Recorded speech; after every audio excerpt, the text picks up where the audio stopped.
Assalamu alaikum wa rahmatullahi wa barakatuh. My name is Aisha Salisu and my topic is establishing a relationship with Allah. As a Muslim, have you established a relationship with Allah or you are yet to have one? The first question that pops up inside our minds is that how can we possibly establish a relationship with Allah where Allah Rabbul Izzah is on the seventh heaven above the earth? But Allah subhanahu wa ta'ala says in Surah Al-Baqarah verse 186, "If my servants should ask you, O you Muhammad, about me, tell them that I'm close to them." Allah subhanahu wa ta'ala in fact is the closest to us. In another narration of a hadith, it has been reported that Allah subhanahu wa ta'ala descends to the heaven nearest to the earth every single night and says, "Who will call unto me and I shall answer you? Who will ask me and I shall grant you your wishes? Who will ask for my forgiveness and I shall forgive you?" Allah subhanahu wa ta'ala descends to heaven every single night to ask, around 1/3 of the night, to ask these questions. As a Muslim, have you established a relationship with the Quran? Do you read the words of Allah subhanahu wa ta'ala every day? Or you are yet to do that even? Do you know that on the day of judgment, Quran can intercede for you and ask for forgiveness on behalf of you in front of Allah? Or you are yet to have a relationship with Quran? As the saying goes, you have to lose something to gain something.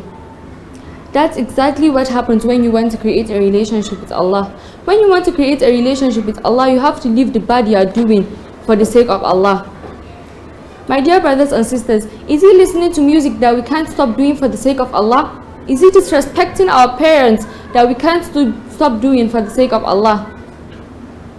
Is it the haram relationship that we are in with a man or a woman that we can't live for the sake of the person, for the sake of the being that created us? It's high time we started to think about all this, leaving the haram that we are doing for the sake of Allah. Furthermore, when we look back into history during the time of the prophets and the companions, we see how Prophet Sulaiman alayhi salatu wasalam gave up his horses for the sake of Allah. Allah Rabbul Izzah gave him the wind to command. We see how Allah gave him the ability to talk to animals and command the jinns.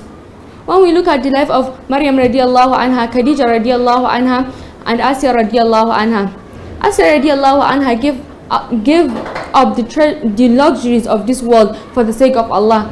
Maryam took care of the house of Allah, and we have Khadija that gave up her wealth for the sake of Allah. We have this mentality of shaitan whispers into our hearts that, don't you feel that you have committed enough sins and you still have the guts to go and ask Allah for forgiveness? Who told you that Allah won't forgive you if you ask for it? Who told you Allah won't forgive you if you ask for His forgiveness? Allah subhanahu wa ta'ala mentioned forgiveness almost 200 times in the Quran. Allah kept on repeating, "Inna Allah ghafurur rahim" in the Quran, telling us that we could always come and ask for forgiveness and He shall forgive us. Allah doesn't care for how many years we have sinned. He is telling you, come and ask for forgiveness and I shall forgive you. So let's now listen to the whispers of shaitan in our hearts that Allah will not forgive you. Allah will definitely forgive you. Just ask for His forgiveness sincerely and don't repeat your mistakes again. If you have established a relationship with Allah, even when tests come in your life, you don't begin to ask, why is Allah testing me? What have I done? What is this and that? No, if you have a solid relationship with Allah, you believe that Allah subhanahu wa ta'ala is just testing you for a while. And verily, Allah subhanahu wa ta'ala said that He won't burden a soul more than what it can take.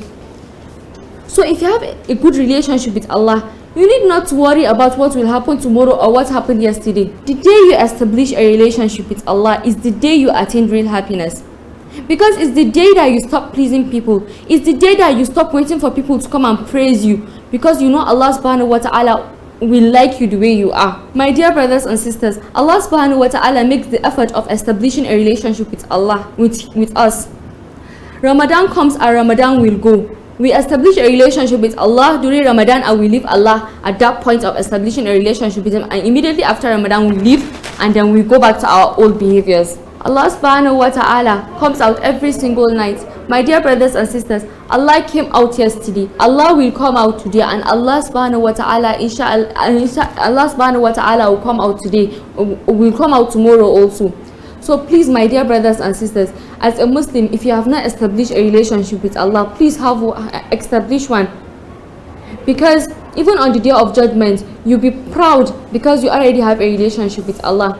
May Allah subhanahu wa ta'ala make us steadfast in this deen of ours. May we continue to worship him. May we establish a good relationship with him. Assalamu alaikum wa rahmatullahi wa barakatuh.